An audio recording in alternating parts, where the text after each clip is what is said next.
Trump veut relancer le projet Keystone XL tout en imposant des tarifs élevés sur les importations de pétrole canadien, soulevant la question de savoir si les États-Unis ont réellement besoin du pétrole canadien ou si cela relève d'une manœuvre politique. Pendant ce temps, le Canada emprunte une autre voie avec le projet Trans Mountain, facilitant ses exportations vers l'Asie et l'Europe. Keystone XL, un oléoduc de 1900 km reliant l'Alberta au Texas, était initialement perçu comme essentiel pour la sécurité énergétique des États-Unis, mais il a été bloqué pour des raisons politiques et environnementales. Après son approbation par Trump en 2017, Biden a révoqué son permis en 2021. Aujourd'hui, Trump veut le relancer en raison de la crise énergétique américaine et de la baisse des réserves stratégiques de pétrole, mais la question demeure, est-il encore nécessaire, alors que le Canada a diversifié ses exportations? Le projet Trans Mountain permet désormais au Canada de contourner la dépendance aux États-Unis, rendant ses exportations plus accessibles et rentables. Si les États-Unis imposent des tarifs, le Canada peut se tourner vers d'autres marchés, et une fois des accords à long terme signés avec d'autres pays, les États-Unis pourraient avoir du mal à récupérer cette source de pétrole. Paradoxalement, Trump prône la relance de Keystone XL tout en taxant les importations canadiennes, avec un tarif de 10% sur le pétrole et 25% sur les biens canadiens, ce qui détériore les relations commerciales. Certains experts estiment que Trump utilise Keystone XL comme un levier pour faire pression sur le Canada dans des négociations sur la sécurité des frontières et la coopération économique, mais le Canada, désormais moins dépendant des États-Unis, n'a plus autant besoin de Keystone XL. Les entreprises énergétiques canadiennes, tournées vers l'Asie et l'Europe grâce à Trans Mountain, ne sont plus intéressées par le projet, rendant sa relance peu probable. Face aux taxes américaines, les Canadiens réagissent en boycottant les produits américains, entraînant une chute de près de 20% des ventes américaines en un mois. La montée du patriotisme économique au Canada se traduit par un engouement pour les produits locaux et l'adoption massive de l'application Buy Beaver, qui permet de vérifier l'origine des produits. Cette riposte canadienne secoue non seulement les échanges avec les États-Unis mais aussi les relations commerciales internationales. Les importations de nourriture, de cosmétiques et de vêtements augmentent tandis que les biens ménagers disparaissent des rayons. Les ventes automobiles évoluent, Toyota et Honda progressent alors que Ford et GM reculent.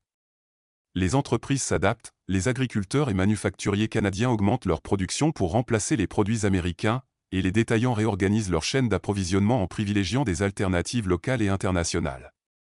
Le commerce en ligne canadien connaît une forte demande pour les produits locaux, réduisant ainsi la dépendance aux États-Unis.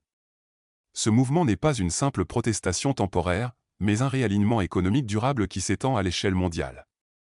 L'Europe, notamment l'Allemagne et la France, réévalue ses accords commerciaux pour réduire sa dépendance aux produits américains, tandis que les multinationales restructurent leur chaîne d'approvisionnement vers le Canada, l'Asie et l'Amérique du Sud. Les investisseurs internationaux se tournent vers l'industrie canadienne, renforçant la confiance du marché. La Chine en profite pour contester l'influence économique des États-Unis en renforçant ses relations commerciales avec le Canada et en investissant dans les entreprises canadiennes afin de diversifier ses sources d'approvisionnement. De nouveaux accords commerciaux entre le Canada et l'Asie se développent, contournant l'influence traditionnelle des États-Unis.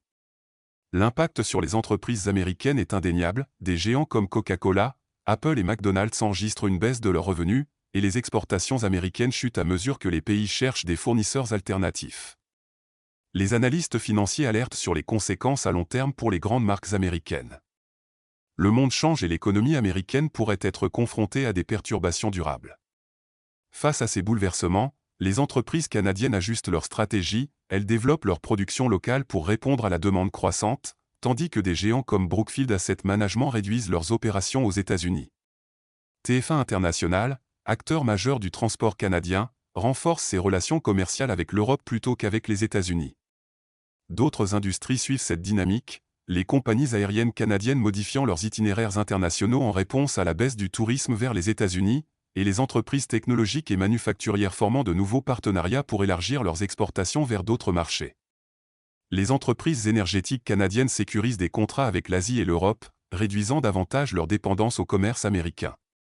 Pendant ce temps, les entreprises américaines tentent de limiter leurs pertes, McDonald's, Starbucks et Walmart ferment plusieurs établissements au Canada, tandis que des banques et cabinets d'avocats américains perdent des contrats face à des partenaires canadiens qui se retirent.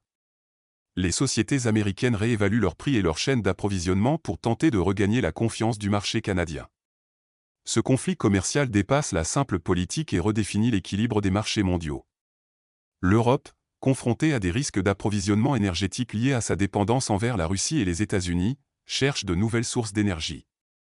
Face aux tensions géopolitiques croissantes, le Canada émerge comme une alternative prometteuse grâce à ses ressources abondantes et sa position stratégique. L'Europe, en quête de stabilité et de solutions plus écologiques, trouve au Canada un partenaire idéal, une source fiable de gaz naturel, des coûts de transport réduits par rapport aux États-Unis et un approvisionnement en GNL plus propre, répondant aux objectifs de transition énergétique du continent.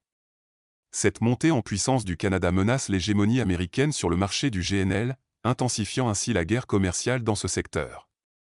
Comparé aux États-Unis, le gaz naturel de la côte et du Canada peut être expédié rapidement et à moindre coût vers l'Europe, alors que les coûts de transport depuis les ports du Golfe américain sont plus élevés, en plus de réglementations complexes et de contrats à long terme rigides, rendant la concurrence difficile pour les États-Unis à long terme. Le Canada, en revanche, offre des contrats plus flexibles permettant aux pays européens d'ajuster leur approvisionnement selon la demande. Parmi les grands projets canadiens en cours, LNG Canada à Kitima, en Colombie-Britannique, mené par Shell, Total Energies et Petronas, devrait être opérationnel en 2025 avec une capacité de 2 milliards de pieds cubes de gaz par jour, transformant potentiellement le marché énergétique mondial. D'autres projets LNG se développent en Nouvelle-Écosse et au Québec, augmentant encore la capacité d'exportation du Canada. Face à cette montée en puissance, les fournisseurs américains de GNL doivent repenser leur stratégie sous peine de perdre des milliards de dollars de revenus. Les États-Unis envisagent déjà des mesures de soutien comme des réductions fiscales pour les exportateurs de GNL, mais la concurrence avec le Canada, qui attire l'attention des marchés européens ainsi que du Japon, de la Corée du Sud et de l'Inde, reste un défi majeur. Cette évolution s'inscrit dans un contexte mondial où d'autres acteurs comme la Russie et le Moyen-Orient ajustent également leur stratégie pour conserver leur influence. L'avenir dira si le Canada deviendra une superpuissance du GNL et si les États-Unis parviendront à s'adapter, mais pour l'instant, le Canada progresse rapidement. Une guerre énergétique pourrait-elle bouleverser l'économie d'un pays? Contrairement à l'idée que seule la politique et les conflits armés influencent l'économie, une confrontation énergétique inédite entre les États-Unis et le Canada pourrait faire flamber les prix du gaz et plonger l'économie américaine dans une crise énergétique imprévisible.